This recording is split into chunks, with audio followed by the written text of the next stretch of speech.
지난번에 제가 여러분과 함께 나눈 것이 우리가 이 땅에서 이 증인에 대한 삶을 살아야 한다고 하는 그러한 내용이었어요. 근데 여러분 그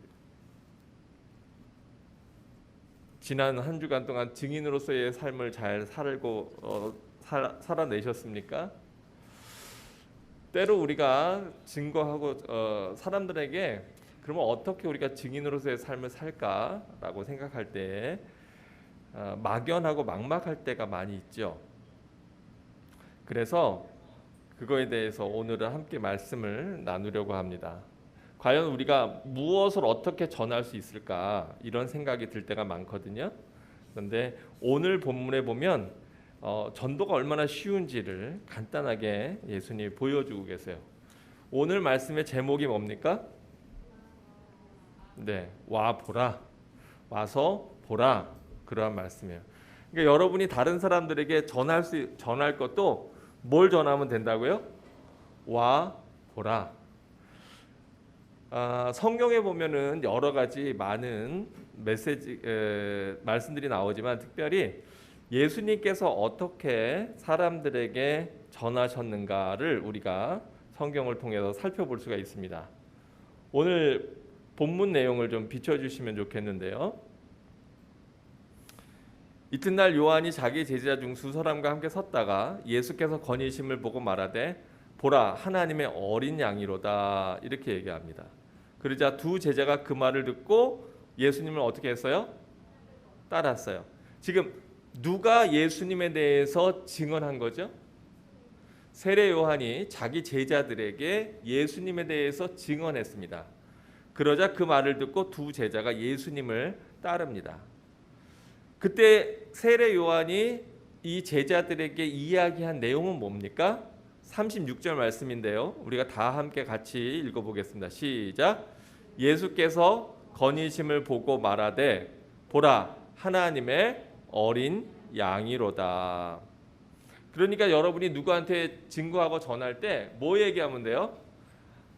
예수님이 하나님의 어린 양입니다. 그게 성경적인 내용이에요. 그렇죠? 근데 그 얘기를 듣고 제자들이 예수님을 따라요. 어떻게 그런 일이 있을 수 있어요? 그런데 사실은요, 때로 전도는요, 굉장히 쉽습니다. 하나님의 역사는 의외성을 갖고 있어요. 무슨 얘기냐면, 내가 그렇게 얘기한다고 해서 정말로 저 사람의 마음이 바뀔까? 내가 얘기하면 바뀌어요, 안 바뀌어요? 안 바뀌어요. 그런데 성령께서 나를 통해서 그에게 말씀하시면 바뀌는 놀라운 역사가 있는 줄로 믿습니다. 그게 성경의 진리예요.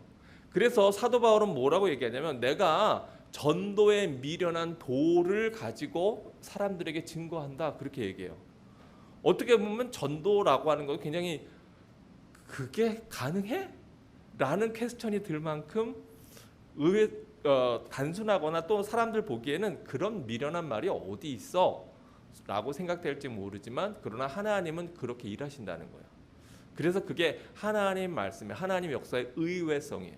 우리가 갖고 있는 생각, 우리가 갖고 있는 판단과는 굉장히 다른 하나님의 일하심을 볼 수 있어요.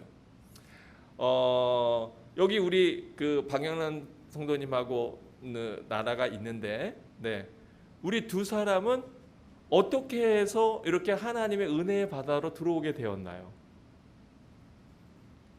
아주 간단하지만 다음번에 우리가 그 얘기를 나눌 거예요. 또 우리 김민영 집사님은 어떻게 해서 이렇게 되었을까요? 혹시 기억나는지 몰라요. 몇 번 교회 나오다가 그 다음에 안 나오게 됐어요. 근데 사실은 아내와 제가 기도했어요. 기도하던 중에 우리가 점심 때 뽕에서 만났어요. 기억나요? 예, 한동안 교회를 안 나왔었는데 뽕에서 만났어요. 그래서 우리가 한 얘기는 딱 한마디였어요. 아이고 반가워요. 우리가 계속 기도했었는데 됐지? 그리고 그 다음 주부터 계속해서 아마 지금까지 거의 한 주도 안 빠지고 계속 나오게 됐던 것 같아요. 그냥 한마디. 우리가 볼 땐 우연히 만난 것 같은데 거기 만나서 아이고 반가워요. 우리가 계속 기도했었는데 그거 한마디. 근데 사실은 시크릿이 있어요. 알지 모르지만 그건 다음번에 얘기하도록 할게요. 사실은 나는 우리 집사님네를 그 전에 봤어요. 네, 그 몇 주 전에 봤어요. 네, 아침에 출근하는 길에 어쨌든 아마 여기 있는 대부분의 많은 또 방송을 듣는 분들도 그런 만남이 어떻게 보면 우연같이 만나졌을 거예요. 그리고 또 저희 가정과 또 우리 교회와 또 궁극적으로 우리 주님과 연결된 그 모든 순간들이 기억날 겁니다. 그런데 그 모든 것들이 어떻게 보면 아주 간단한 사소한 질문 또는 사소한 대답 또는 아주 작은 일들로 시작된 것들을 여러분 기억하실 겁니다. 성경에 나오는 예수님의 제자들과 예수님의 만남도 그와 같았다는 거예요. 그 제자들 중에 두 사람이 섰다가 요한의 이야기를 듣고 그 예수님을 따릅니다. 그리고 예수님께 나아가서 이렇게 물어봐요. 두 제자가 그 말을 듣고 예수께 따르거든. 예수님께서 그 따르는 두 사람을 보시고 뭐라고 말씀하십니까? 무엇을 구하느냐? What do you want? What do you want? 굉장히 흔한 말이에요. 우리가 좌우에 있는 분들을 보고 한번 What do you want? 그래 한번 그렇게 얘기해 볼까요? 시작. What do you want? 네. 뭘 원하세요? 대체 뭘 원하십니까? 예수님의 입장에서는 길을 가고 있는데 두 제자가 자기를 따라오는 거예요. 그러니까 예수님께서 뒤돌아보시면서 이야기합니다. What do you want? 원하는 게 뭐야? 뭘 원해? 그러자 제자들이 뭐라고 얘기하죠? 랍비어라고 하는 뜻은 선생님입니다 라고 친절하게 여기 나와 있죠. 랍비어 어디 계시오니이까? 선생님 어디 머물고 계십니까? 영어로는 이렇게 되어 있어요. Where are you staying? Where are you staying? 보통 이게 많이 이 상황이 많이 전개되는 상황이 어떤 거냐면 이런 거예요. 누군가 어느 여자가 길을 가는데 어느 남자가 그 여자의 모습에 반했어요. 그 쫓아갑니다. 여자가 획 돌아오면서 What do you want? 딱 그러니까 이 남자가 하는 얘기가 뭐예요? Where are you staying? 어디 계세요? 어디 머무세요? 그쵸? 그 상황하고 굉장히 비슷하지 않습니까? 보통 이런 상황이라면 이 여자의 반응은 두 가지일 거예요. 이 남자가 마음에 들면 요즘 같은 번호를 줄 것이고 옛날에는 휴대폰이나 이런 게 없었으니까 없는 시대였으니까 저는요 저기 그 나사렛이라고 하는 동네에 사는데요 라고 얘기했을 거예요. 보통 어디 계십니까? 그렇게 물어보면 답변이 뭐라고 나와야 돼요? 맞아요. 내가 사는 곳, 나는 여기에 살아요 라고 얘기하는 것이 정상적인 대화죠. 그런데 예수님께서는 조금 다르게 얘기하세요. 우리가 39절을 여러분 성경책을 펴보시고 같이 한번 읽어보겠습니다. 함께 읽습니다. 시작. 예수께서 이르시되 와서 보라. 네, 거기까지. 예수께서 이르시되 뭐라 그랬다고요? 와서 보라. 이게 저희 오늘 말씀의 제목이에요. 와서 보라. 그러니까 그런 얘기죠. 제가 어디 살고 있는지 궁금하세요? 그러면 따라오세요. 와서 보세요. Follow me. 그리고 거기에서 무슨 일인지 모르지만 중요한 일이 벌어집니다. 그들이 가서 계신 데를 보고 그날 함께 뭐 했다고 얘기해요. 그날 함께 예수님과 거했다. 그때가 몇 시예요? 10시쯤 되었더라. 지금 여기서의 10시는 우리가 생각하는 그 10시가 아니고요. 오후 한 2, 3시쯤. 왜냐하면 이스라엘의 시간은 지금 우리와 카운트와 다르거든요. 영어 성경에 보면 afternoon이라고 나와 있어요. 그래서 오후 2, 3시쯤 되었다. 이렇게 생각하시면 돼요. 4 in the afternoon. 영어 성경이 이렇게 되어 있네요. 한 4시경. 오후 4시경 되었다. 그런데 대체 그때 무슨 일이 있었는지 모르지만 그 얘기를 듣고 요한의 말을 듣고 예수를 따르는 두 사람 중에 하나는 누구였어요? 시몬 베드로의 형제였던 안드레였더라. 그런데 그 안드레가 예수님과 단 몇 시간을 보냈어요. 그냥 그날 함께 거했어요. 하루를 보냈어요. 하룻밤을 보냈어요. 하룻밤을 보냈는지 저녁 때까지 있었는지는 모르지만 하여간 그 하루를 주님과 함께 보냈어요. 그리고는 그 일이 있고 나서 급하게 누구를 찾아갑니까? 41절에 보니까 그가 먼저 자기의 형제 시몬을 찾아가 말하되 우리가 누구를 만났다? 메시아를 만났다.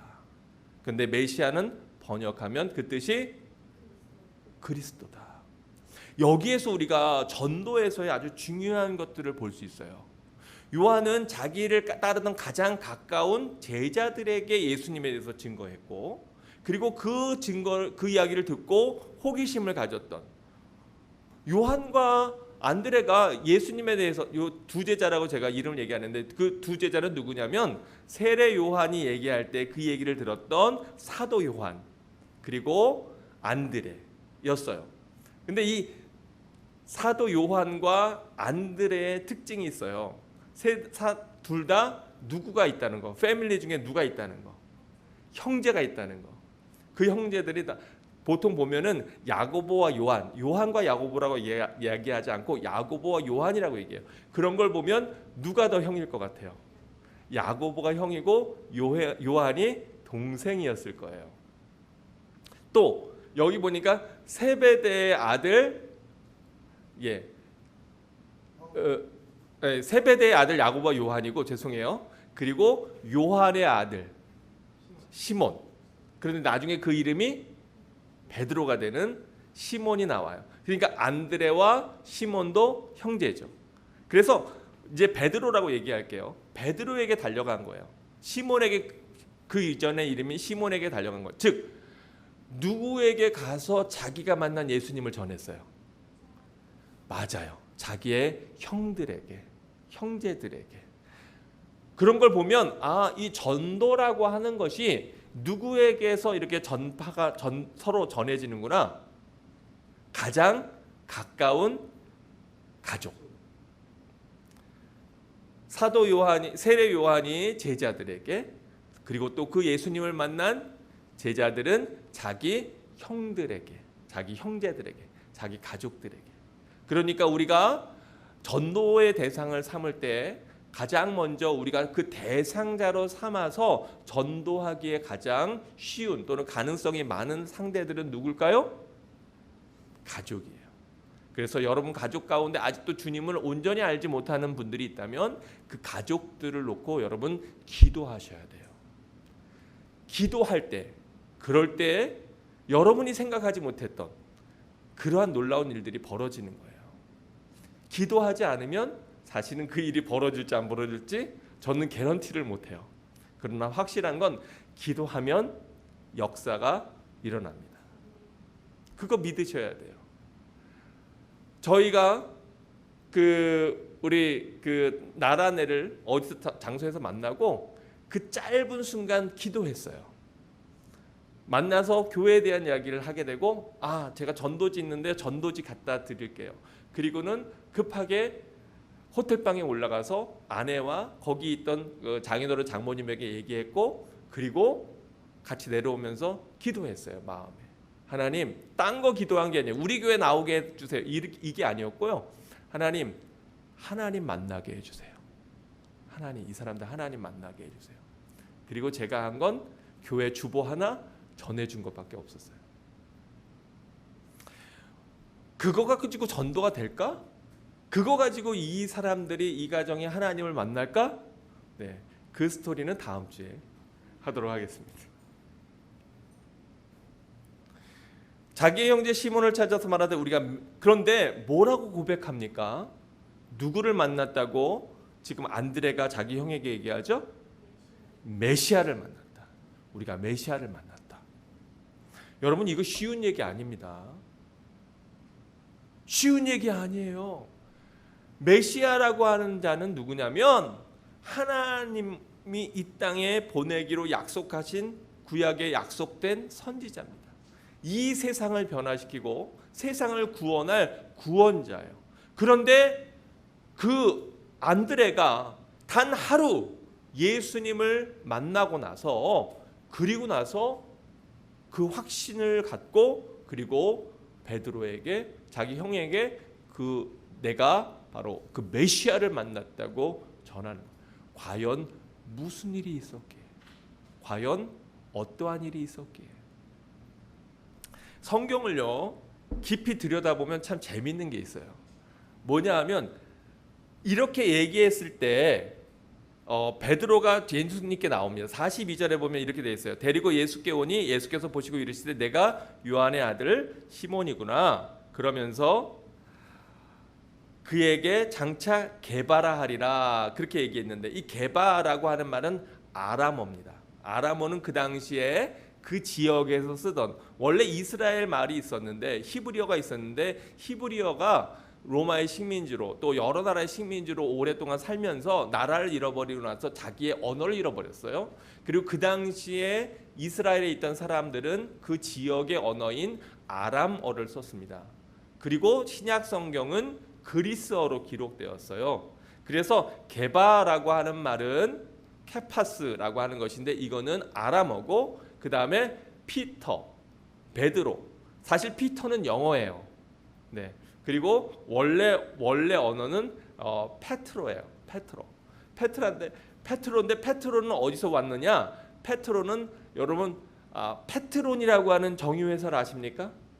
네, 페트론이라고 하는 게 이 페트라에서 왔어요. 그리스어 페트라.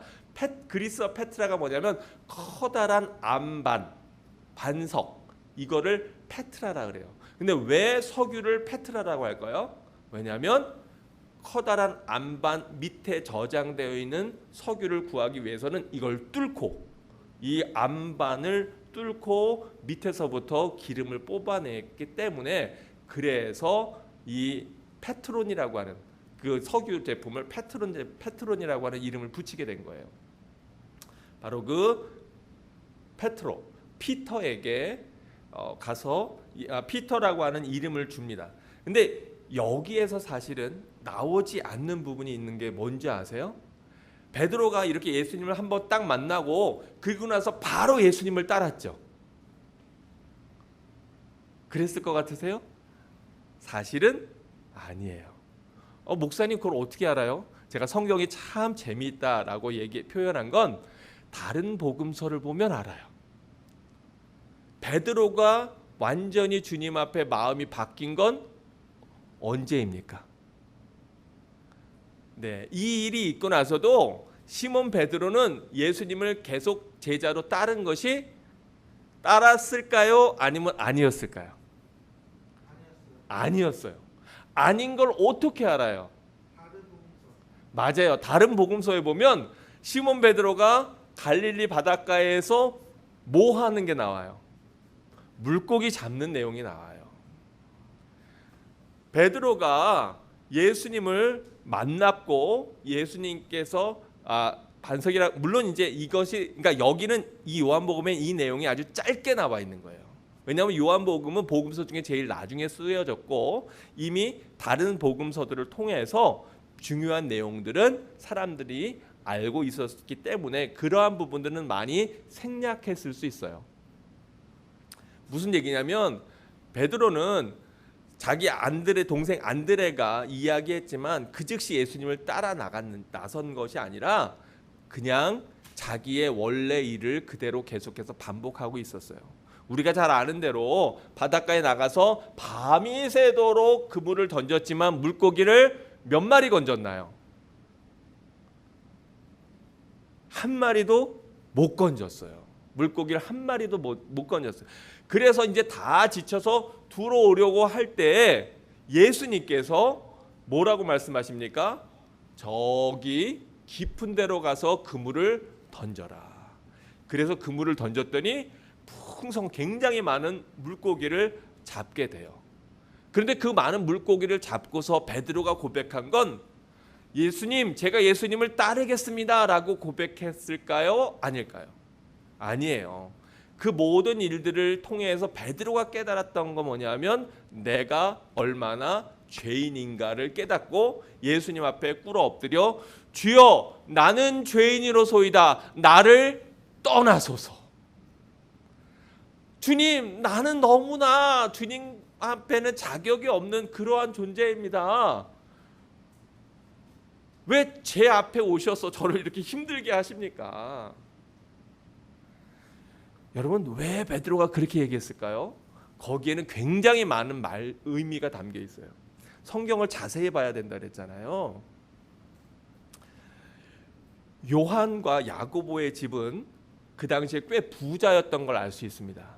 어떻게 알 수 있느냐? 성경에 보면 요한과 그 아버지 세베대와 또 형 야고보가 하인들과 함께 다른 사람들과 함께 물고기를 잡고 있었어요. 그러니까 이 야고보와 요한의 집은 물고기를 잡는데 어업을 하는 데 있어서 가족들끼리만 한 게 아니라 여러 일꾼들을 쓸 수 있을 만큼 꽤 그 지역에서는 능력 있는 유지와 같은 집안이었다고 하는 걸 그 성경을 통해서 알 수 있어요. 왜냐하면 그 당시에 여러 하인들과 함께 물고기를 잡는 아마 그러니까 잘 몰라도 그 갈릴리 지역에 뭐 수산 조업 협회장이나 뭐 이런 거 될지 몰라요. 그걸 또 어디서 알 수 있냐면 요한은 예수님이 잡혀서 가실 때에 그런데 그 대제사장의 집 안으로 들어갑니다. 그 정도는 무슨 얘기냐면 그만큼 요한의 집안은 명망 있는 집안이었다는 거예요. 그런데 이 베드로의 집안은 그와 같지 않았어요.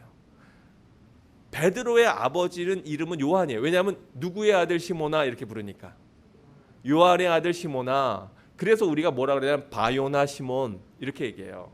근데 바요나라는 게 바라는 게 뭐냐면 선이라는 뜻이에요. 그래서 바요나 그러면 요나의 아들 시몬. 근데 이 요나가 바로 그리스식으로 요한인 거예요. 그래서 바요나는 바로 시몬의 이름이 아니라 요한의 아들인 시모나 그 말이에요. 그런데 요한의 부모님은 어디에도 베드로의 안드레와 시몬의 부모님 이야기는 어디에도 나오지 않아요. 그리고 나중에 장모가 열병에 드는데 보면 베드로는 누구를 모시고 같이 살았어요? 제가 장모님 이름을 왜 꺼내겠어요? 장모님을 모시고 살았단 말이에요. 그러니까 아마도 추측해서, 그리고 베드로는 누가 밤새 나가서 그물을 던졌습니까? 베드로가 밤새 나가서 그물을 던져서 완전히 탈진해서 지쳐서 너무너무 힘든데 자기 동생은 메시아라고 했던 자기 동생이 홀딱 빠져가지고 쫓아다니고 있는 저 예수라고 하는 사람이 와서 나보고 저 깊은 곳에 그물을 던지라고 하니 그 얘기에 대해서 금방 받아들일 수 있었을까요? 아니면 갈등이 있었다고 우리가 미루어 짐작해 상상해 볼 수 있을까요?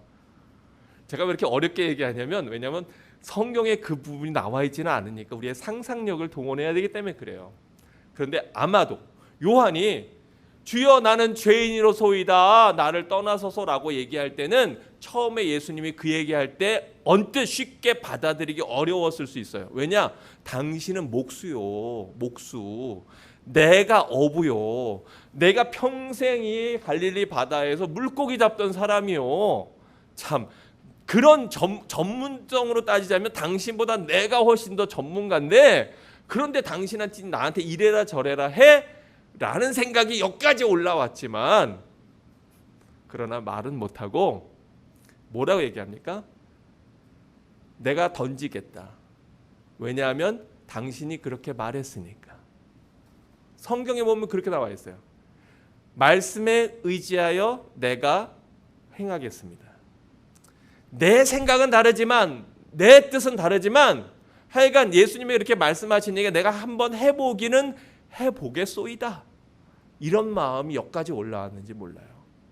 그래서 바로 그 불순종의 마음 때문에 물고기가 엄청나게 잡히는 걸 보고 충격을 받고 놀래서 주님 앞에 꼬꾸라지며 나는 죄인입니다 라고 고백했을지 몰라요.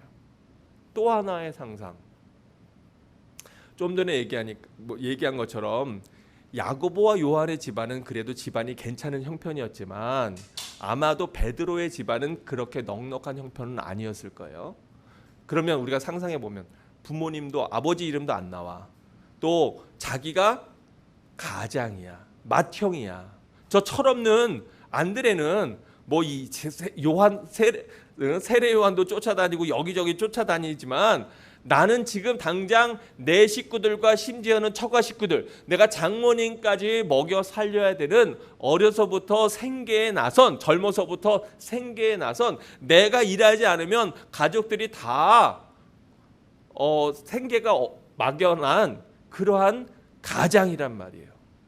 그런 가장으로서 예수님께서 내가 너를 사람 낚는 어부로 만들겠다라고 부르셨을 때 그 예수님의 말씀에 아멘, 제가 예수님 따릅니다 라고 나서기가 쉬웠을까요? 어려웠을까요? 어려웠을 거예요. 어려웠을 거예요. 왜요? 당장 내가 물고기 잡지 않으면 내 가족들이 다 먹을 것이 없는 그러한, 또는 돈 벌던 가장이 예수님을 따라다닌다고 한다면 그 가족들에게는 굉장히 욕을 들어먹을 수밖에 없는 그러한 상황이었을 수 있기 때문에 그래요. 그래서 제가 성경이 너무 재밌다. 전 너무 재밌어요. 그런 것들이. 왜냐하면 성경을 보면 이게 가족 중에서 내가 몇째인가도 영향을 좌우하는구나. 왜냐하면 보면 요한이나 안드레는 다 장남이 아니었어요. 그러니까 세례 요한도 쫓다가 예수님도 쫓고 쉽게 예수님을 따를 수 있었는데, 이 장남, 가정을 책임지고 있었던 야고보는 자기가 그래서 야고보는 그물과 고깃배를 버려두고라고 하는 표현이 나오잖아요. 왜요? 사실은 나는 지금 아버지가 여기서 우리 수산업을 크게 하고, 이 지역에서 수산업을 크게 하고 있는 그러한 유산을 물려받아야 되는 내가 첫 맏아들이란 말이에요. 장자란 말이에요. 근데 그 모든 권리들을 다 버리고 뒤로 하고 예수님을 따르니까 그게 쉽지 않았을 거예요. 그런가 하면 베드로는 내가 당장 먹을 걸 벌지 않으면 우리 가족들이 어려움에 처하는 상황인데, 그러한 갈등 가운데 그럼에도 불구하고 예수님을 만나 그 예수님이 정말 메시아라고 하는 것을 마음에 확증을 갖고, 그리고 예수님을 따르기까지의 그 고민과 갈등과 고뇌의 시간들이 있었을 거예요. 성경이 너무 재밌죠. 우리의 모습, 2000년 전의 이야기가 오늘날 우리의 모습과 어쩌면 이렇게 많이 닮아 있습니까?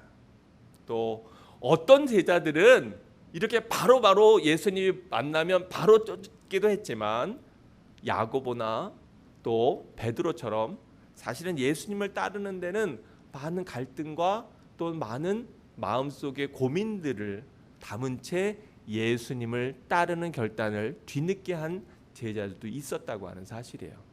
근데 이 모든 시작들이 딱 하나, 뭐에서 시작돼요? 어떤 얘기에서? 와서 보라. 와서 보라. 그 제자들이 그렇게 예수님을 따를 때 예수님에 대해서 다 알았을까요? 예수님의 인격에 대해서 다 경험했을까요? 아니에요. 아니에요. 그런데 거기에서 그 와서 보라라고 하는 초청에 아직도 의문이 너무 많지만, 아직도 모르는 것이 너무 많지만, 그러나 뭔가 알지 못하는 그 성령의 이끌림을 따라 나섰던 사람들이 바로 예수님의 제자들이 되어서 자기의 순교의 자리까지 나아가면서 예수님을 증거하는 2000년 역사상 가장 위대한 사도들로 재탄생할 수 있었다고 하는 놀라운 사실을 사실은 오늘 우리가 이 본문에서 발견할 수 있어요. 그 외에도 예수님의 초청을 받았던 사람들이 있었지만, 부자 관원과 같이 예수님께서 사랑하셨고, 그리고 자기 나름대로 철저하게 당시의 종교적인 규례들을 잘 지켰다고 생각하지만, 그러나 자기가 갖고 있는 어떤 상황 때문에 거기에서 발을 빼지 못하고, 어떻게 보면 그 재산이 족쇄가 되어서 저를 붙잡음으로 말미암아 예수님의 부르심에 즉각 나서지 못했던 바로 그 사람들은 더 이상 성경에 그 이름이 등장하지 않는 안타까운 이름이 되어버렸다고 하는 것. 그렇다면 바로 우리가 주님께서 나를 부르실 때 우리가 어떻게 행동하고 어떻게 하느냐에 따라서 우리의 삶이 너무나 놀랍게 바뀔 수도 있다고 하는 거예요. 어떤 낯선 아저씨가 전해준 그 주보 한 장, 그거 가지고 왠지 모를 이끌림에 의해서 나온 사람은 놀랍게 하나님을 만나는 역사를 경험하기도 하고요. 식당에서 그냥 한번 우연히 만나서 우리가 계속 기도하고 있어요 라고 하는 한마디에 뭔가 나중에 한번 물어보고 싶어요. 뭐 어떤 작용이 있었기에 그 얘기 한마디에 계속해서 주님 앞에 나아가게 되었는지. 그냥 어느 목사님이 계신데 누구를 이렇게 돕는다는 얘기를 듣고 나도 좀 거기에 한번 동참했으면 좋겠다, 이런 마음 가지고 전화 한번 했다가 그것이 어떻게 연결이 되고 끈이 되어서 저 뒤에서 저렇게 열심히 오늘도 봉사하고 섬기고 있는지. 이런 모든 일들이 거창하고 대단한 어떤 준비, 또는 하나님에 대해서, 복음에 대해서, 성경에 대해서 내가 완벽하게 다 알기 때문에 그래서 그것 가지고 증거하고 전하는 그런 모습이 아니라, 나는 잘 알지도 못하고, 나는 여전히 부족하고, 나는 정말 주님에 대한 믿음도 신앙도 약하지만, 그러나 내가 알고 있는 거 그거 하나, 하나님의 어린 양이라고 하는 걸 아는 바로 세례 요한의 그 증거 한마디, 내가 메시아를 만났다고 하는 그 동생의 철없는 말도 안 되는 그 한마디, 바로 그런 전도의 한마디, 초청의 한마디가 지금까지 수많은 믿음의 사람들을 하나님께로 인도하는 그 씨앗이 되었다고 하는 사실이에요. 그렇다 그러면 여러분, 우리가 전도하는 것은 어려운 일입니까? 쉬운 일입니까? 쉬운 일이에요. 우리가 너무 어렵게 생각하기 때문에 어려운 거예요. 만약에 제가 거절당할 거에 대한 두려움 때문에 그래서 전하지 않았더라면 어쩔 뻔했어요. 또 제가 그 사람들은 지금 사랑에 빠져서 지금 그 사랑에 더 지금 신경 쓰지 안 될 거야, 그리고 기도를 포기했더라면 어쩔 뻔했어요. 걸려오는 그 전화에 제가 응답하지 않고 모르는 번호인데, 알지도 못하는 번호인데, 그리고 제가 그 전화를 안 받았더라면 어쩔 뻔했어요. 근데 바로 그때 그냥, 즉 우리가 뭔가 책임지고 끝까지 뭔가를 완성하려고 하는 마음이 있다 보면 전도가 어렵게 느껴져요. 근데 우리가 와서 보라의 의미는 뭐냐면, 한마디로 간단히 얘기하면 그냥 나는 주님이 나에게 맡겨주신 초청장 하나, 그 초청장을 나누고 전하는 거예요. 그게 다예요. 그러니까 여러분 그걸 할 수 있잖아요. 그죠? 나는 참석을 못하더라도 어디 파티가 있는데 누가 초청장을 줬어요. 근데 그 초청장 하나 전할 수 있잖아요. 친구에 보낼 수 있잖아요. 줄 수 있잖아요. 그 초청장을 받고 오고 안 오고는 그 친구의 선택이에요. 또 지금 당장 그 일이 안 이루어질 수도 있어요. 안드레가 자기 형에게 얘기했지만 그러나 그 즉시 안 따라왔을 수도 있어요. 또 요한이 야고보에게 내가 이런 선생님을 만났어, 형도 한번 가봐 라고 얘기했겠지만 그러나 야고보는 그 즉시 나서지는 않았던 것 같아요.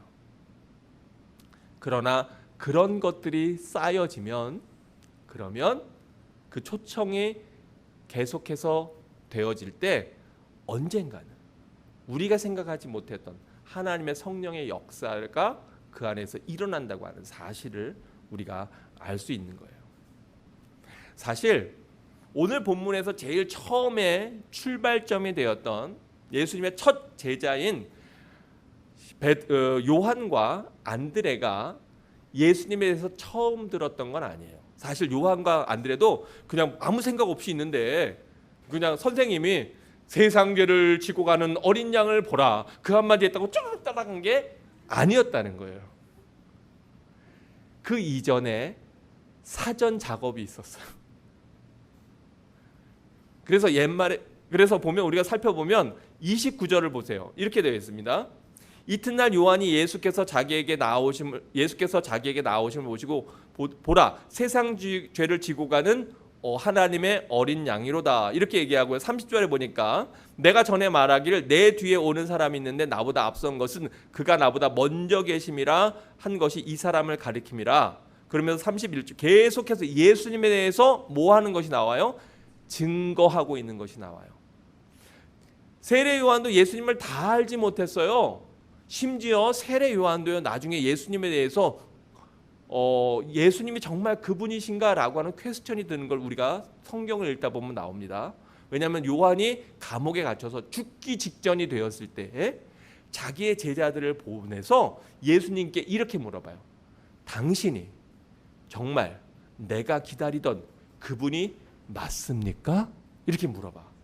그 얘기는 뭐냐면 이렇게 증거한 요한이지만 그러나 예수님에 대해서 정말로 다 알고 이야기한 건 아닐 수 있다는 거. 의심이 있었다 없었다.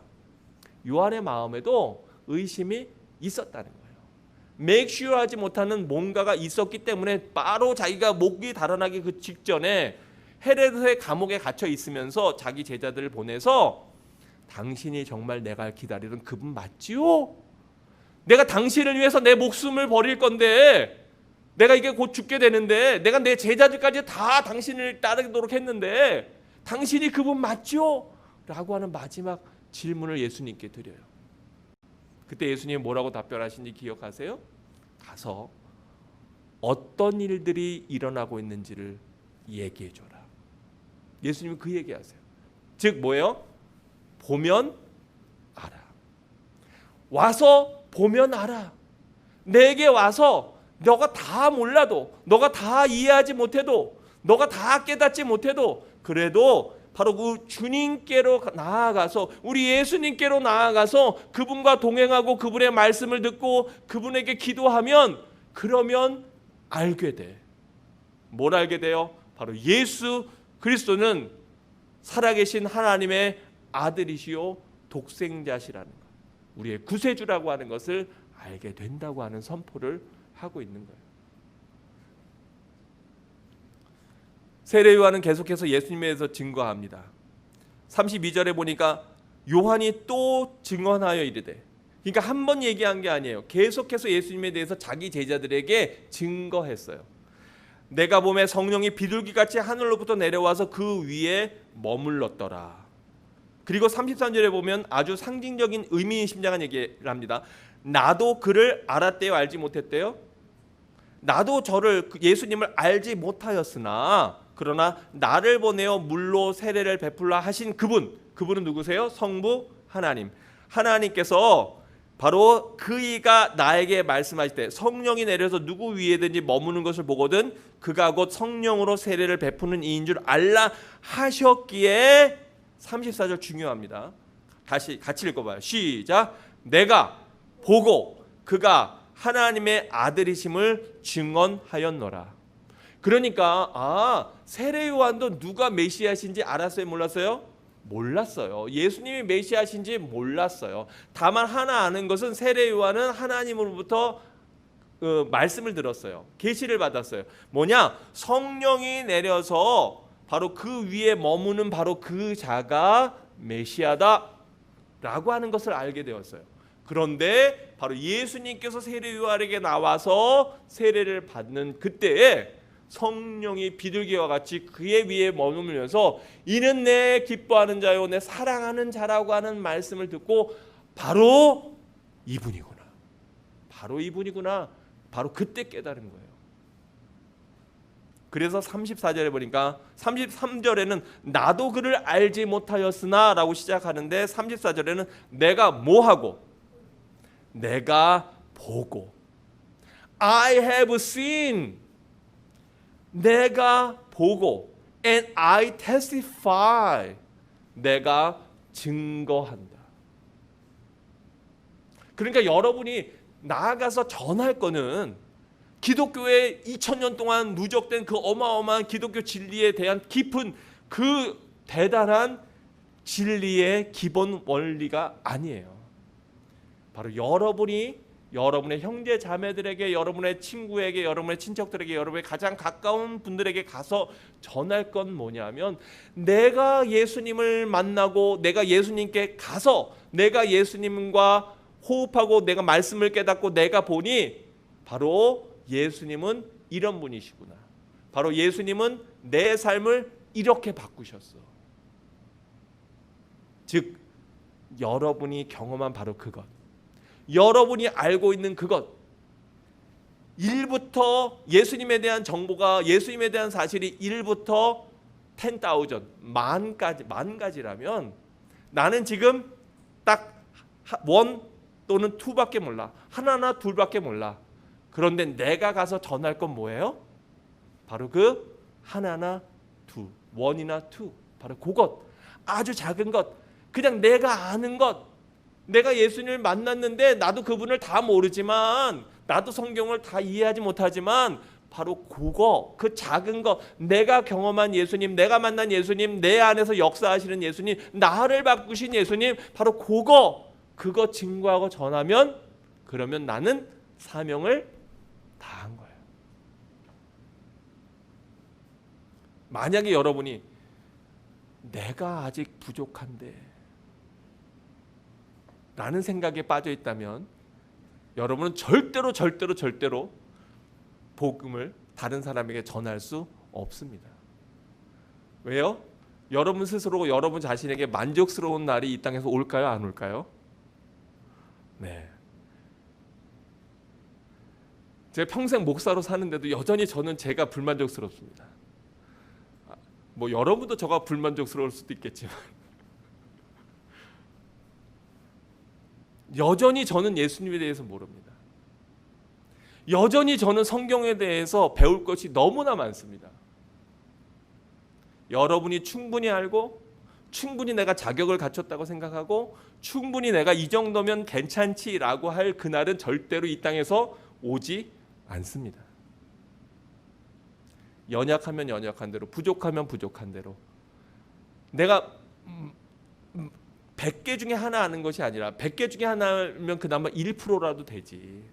10,000개 중에 하나 아는데 그러면 그거는 0.001%인데 0.01%인데 너무 머리 이렇게 막 눈 안 올려도 돼요. 난 수학자가 아니니까 뭐 내가 그거 틀려도 상관없어요.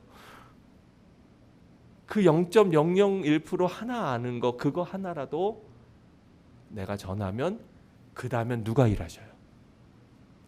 하나님이 그 사람 안에서 일하십니다. 하나님이 그 사람 안에서. 그런데 나는 예수님에 대해서 0.001% 그거 하나 알기 때문에 난 전할 수 없어 라고 여러분이 포기한다면, 그러면 하나님의 역사도 일어날까요? 일어나지 않을까요? 네, 일어날지 안 일어날지 저는 잘 모르지만 안 일어날 가능성이 많아요. 적어도 그 사람한테는. 왜요? 누가 전하지 않았으니까. 내가 전하지 않았으니까. 그냥 나는, 그러니까 여러분, 성경은, 예수님은 우리에게 너 가서 선생 되라라고 가르치지 않습니다. 너는 가서 뭐 되어라? 증인이 되어라. 증인이라고 하는 건 뭡니까? 내가 경험한 것을 전하는 것이 증인이에요. 내가 알지도 못하는 뭐 목사님을 흉내내서 막 성경에 알지도 못하는 내용을 막 증거하고 전하라고 아무리 애써봐야 그거 별로 효과적이지 않아요.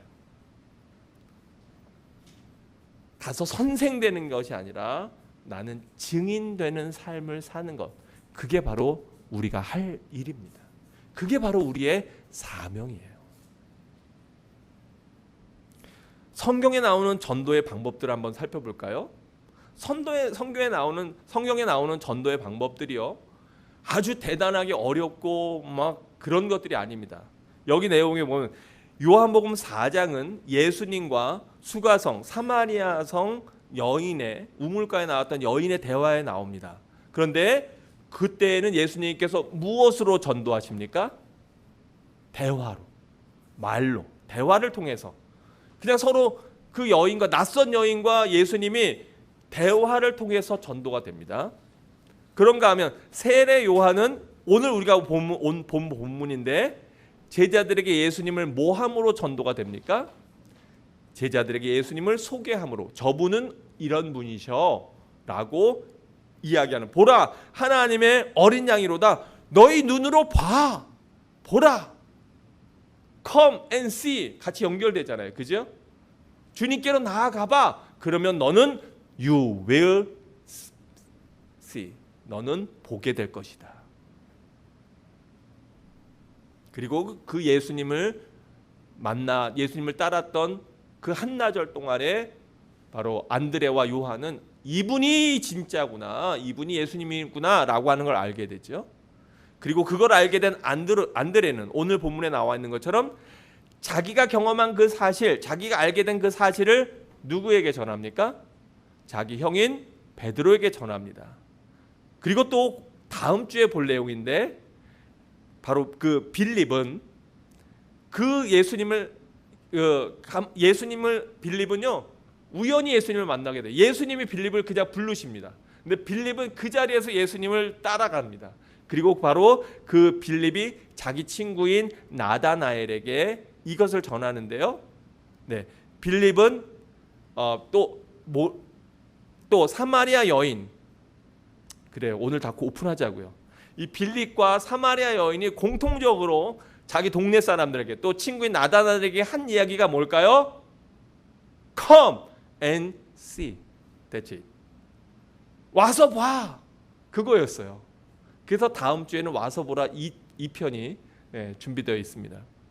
그리고 사도행전에 보면 빌립은 이디오피아 내시를 만나게 되죠. 그래서 그 이디오피아 내시에게 무엇을 통해서 전도를 하나요? 성경 공부. 그리고 거라사 광인은 자기 집으로 돌아가서 자기의 모든 문제를 해결해 미친 상태로 있었던 자기를 만나서 자기를 고쳐주신 자기에게 일어났던 개인적인 그 내용을 가지고 자기 가족들에게 증거하고 전하는 것을 볼 수가 있어요.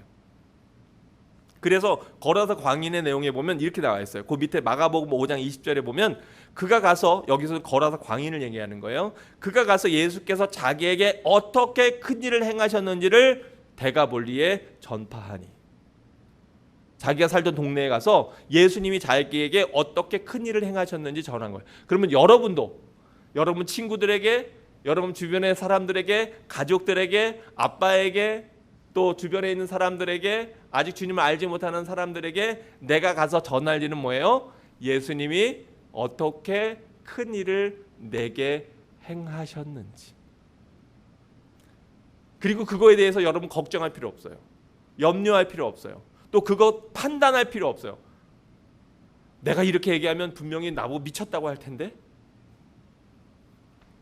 내가 이렇게 전하면 말도 안 되는 소리라고 할 텐데, 내가 이렇게 얘기하면 넌 진짜 요즘 시대에 그런 걸 믿니?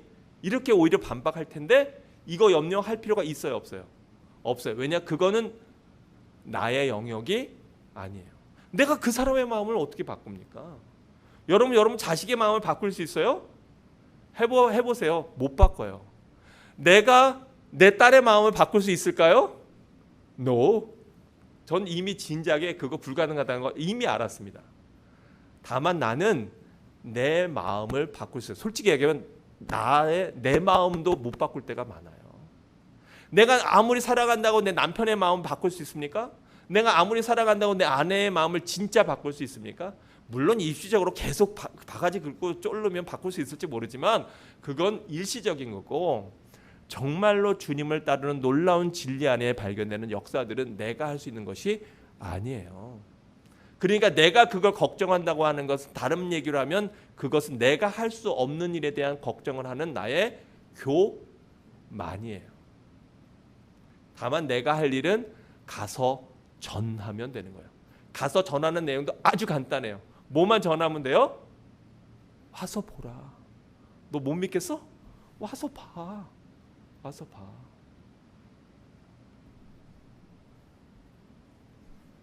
오늘 말씀을 정리합니다. 오늘 말씀 여러분, 하나님의 놀라운 2000년 동안의 이 전도의 놀라운 일들은 바로 이렇게 사실은 작은 일들로부터 연결되고 시작되었다고 하는 겁니다.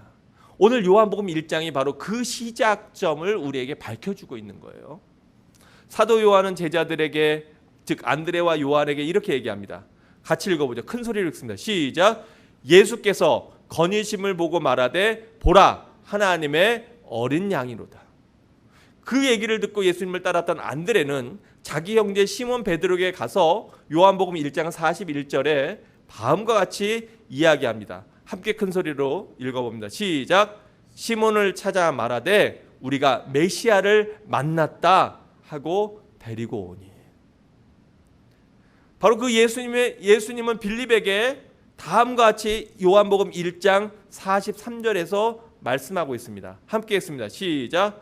이튿날 예수께서 갈릴리로 나가려 하시다가 빌립을 만나 이르시되 나를 따르라 하시니. 또 빌립은 자기 친구 나다나엘에게 와서 보라라고 이렇게 선포합니다. 1장 46절 말씀 함께 읽습니다. 시작. 나다나엘이 이르되 나사렛에서 무슨 선한 것이 날 수 있느냐? 빌립이 이르되 와서 보라. 와서 보라. 사랑하는 성도 여러분, 여러분 인생에서 주님을 알게 되고 주님을 진짜 인격적으로 만나게 된 어떤 계기들이 있을 겁니다. 그런데 그 계기의 시작점을 한번 여러분 다시 한번 생각해 보십시오. 그 시작은 아주 사소한 거였어요. 그러나 분명한 것은 그것이 부모님이든 내 아내든 남편이든 또는 내가 교회를 다녀야지만 결혼을 한다고 했던 어떤 처가의 또는 시댁의 조건이었든 또는 내 친구의 야 오늘 한번 우리 가보자 라고 하는 초청이었든 그 어떤 것이었든 여러분을 여기로 인도한 또 여러분을 주님께로 이끈 그 어떤 작은 모먼트, 계기들이 사건들이 있었을 겁니다. 사소한 거였습니다. 근데 그 사소함이 바로 여러분을 이 자리로 이끌도록 만든 것이고 그리고 결국 하나님을 인격적으로 만나 확실한 여러분의 구세주로 삼도록 하신 것입니다. 그러면 우리의 사명은 너무나 분명해져요. 바로 아직 주님을 알지 못하고 또 교회를 다닌다고 하지만 주님을 안다고 얘기하지만 정말로 주님을 진짜로 만나지는 못한 사람들이 있어요, 없어요? 있는 정도가 아니라 너무 많아요. 너무 많아. 바로 그 사람들에게 내가 만난 주님을 증거하고 전하는 것, 그것이 우리의 사명이라고 하는 거예요.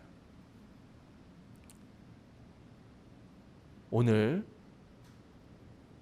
안드레와 요한은 그 증언을 듣고 예수님께 나아가 예수님께 묻습니다. 주님, 어디에 거하십니까?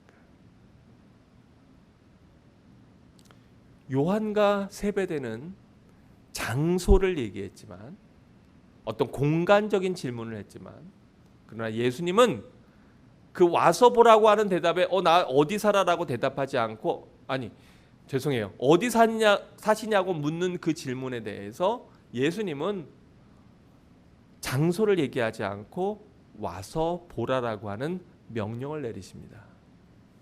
왜요? 예수님이 머무는 곳은 갈릴리나 나사렛이나 가버나움이나 어떤 장소가 아니라 바로 정말로 예수님이 머무시는 그곳은 바로 하나님 나라. 인간의 언어로, 장소로, 공간으로 설명되어질 수 없는 하나님 나라를 사시는 분이셨기 때문에 그렇습니다. 이 세상에 많은 질문들이 있어요. 어떤 질문을 하느냐가 우리의 인생을 바꿉니다. 여러분이 정말 그 인생을 바꿀 수 있는 질문들을 저한테 준비해 주십시오. 우리 주님께 준비하세요. 근데 또 하나, 누구에게 질문하느냐가 더 중요합니다. 여러분 인생에 많은 질문들이 있습니다. 여러분은 그 질문들을 어디에 누구에게 묻고 계십니까? 답을 너무 일찍 말해서 정답인데 저는 너무 그게 빨라요. 장점. 네, 아니 장점이에요. 네.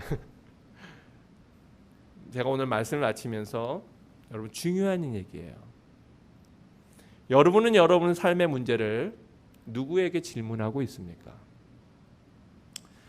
변호사에게, 여러분이 여러분 친구에게 질문하면 그 친구가 갖고 있는 지식과 삶의 한계 가운데에서 제한된 답을 들을 겁니다. 여러분이 변호사나 또는 회계사나 어떤 전문가에게, 목사님이든 전문가에게 하면 그 사람의 전문적인 지식 안에서의 답을 들을 수 있을 겁니다. 요즘에 우리나라가 목사님한테 질문하는 재미가 들렸어요. 네, 좋은 일이에요.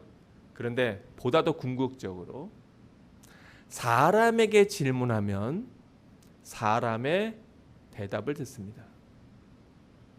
그런데 우리 주님께 질문하면 주님의 대답을 듣습니다. 우리가 하나님께 질문하면 그러면 하나님의 대답을, 하나님의 응답을 받게 됩니다. 여러분 친구의 대답이 가장 정확할까요? 아니면 변호사나 의사나 회계사나 이런 전문가의 대답이 가장 정확할까요? 아니면 이 세상을 창조하신 하나님, 또 우리의 구세주 되신 우리 예수 그리스도 성령님의 그 대답이 가장 최고의 대답일까요? 그렇다 그러면 여러분의 인생의 문제를 누구에게 질문해야 될지 정확하게 아실 겁니다. 오늘 예수님을 따라 나서며 주님 어디 계십니까? 랍비여 어디 계시오니까? 물었던 그 요한과 안드레의 질문이 앞으로 인생을 살아가면서 수많은 질문 가운데에서 그 질문들을 먼저 우리 주님께 기도로 올려드리는 여러분 모두가 되시기를 주님의 이름으로 축원합니다.